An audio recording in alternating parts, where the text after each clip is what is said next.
want to make a few comments about investor advice on YouTube.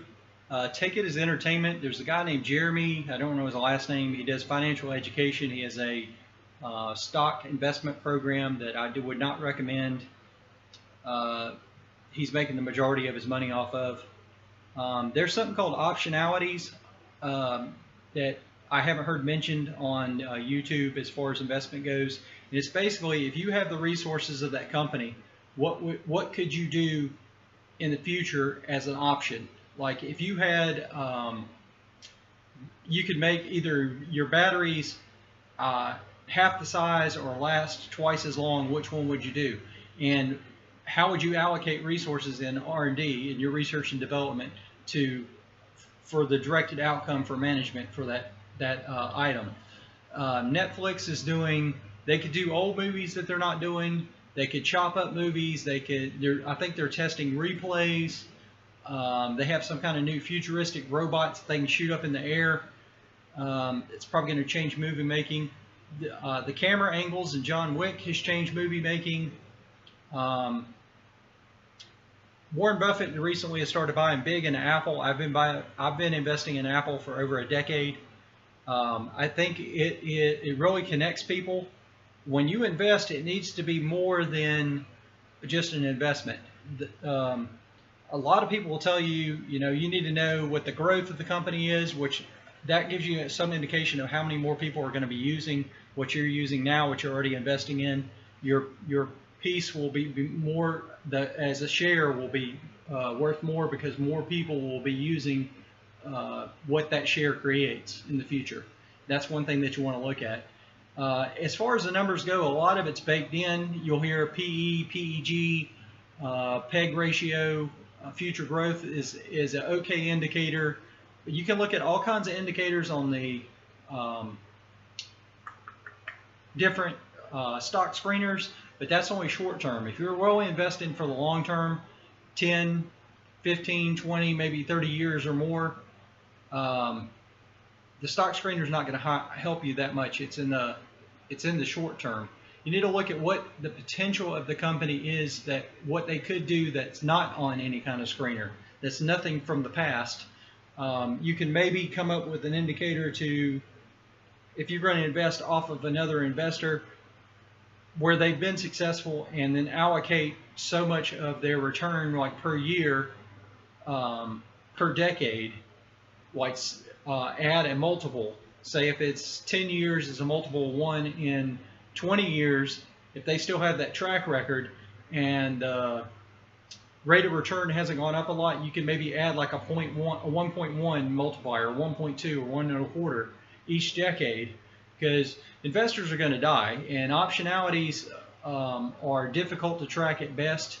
You can keep up with the latest news stories, but what I recommend if you're doing investments is look on ibillionaire.me. You can cross-reference that with the number of billionaires that hold stocks in common. I think out of 30 on there, 30 billionaires, hedge fund managers, Walmart, Home Depot, and Lowe's are 3 that are correlated. I think 8 of the 30 hold those, and those are the highest. That's the last I checked as of last year. You can also look at the top holdings for like mutual funds, like the top 10 in the world, the top 100 on Robinhood, and you can cross-reference all these, and that's going to be a better pick than any kind of indicator you're going to be able to find on a stock chart. But you really want to become an advocate for the company or companies that you're investing in.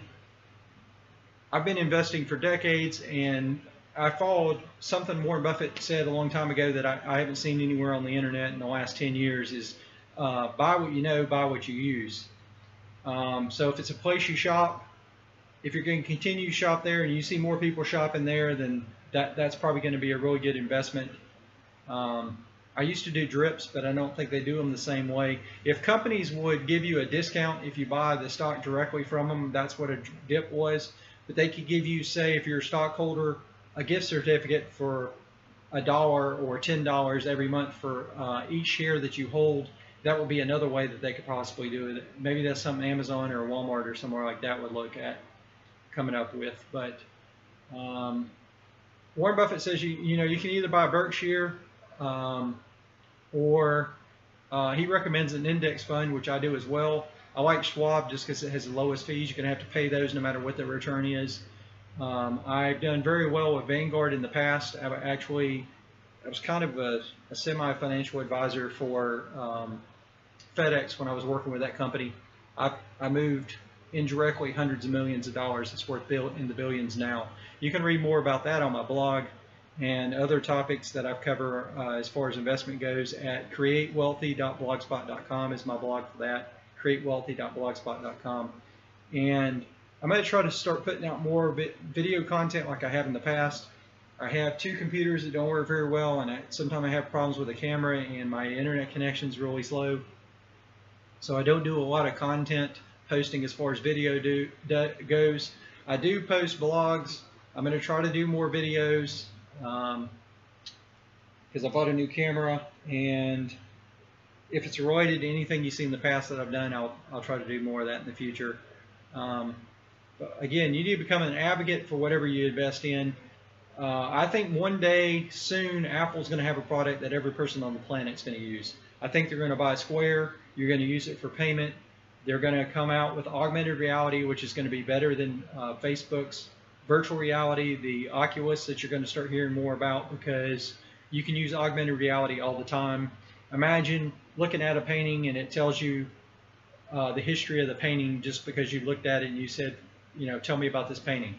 Where the ink came from, who painted it, maybe how the ink is made, the spot where the plant was harvested to make the ink, how many prints there are still out there, what it's worth, the texture, all that, anything you can think of as far as the item goes. With augmented reality, you can use it all the time. With virtual reality, you're going to kind of get overloaded. If you used Oculus in the past, like I have, it's a submersive virtual world, and it taxes your physiology. So that's for another video. I hope you enjoyed this, got some value out of it. Please like, share, subscribe. Leave me any comments, questions in the comment section below, and let me know if there's any other videos you want me to do, or how you would like me to do videos in the future that hopefully you can get more out of them and make better content for you. Thank you. Happy New Year.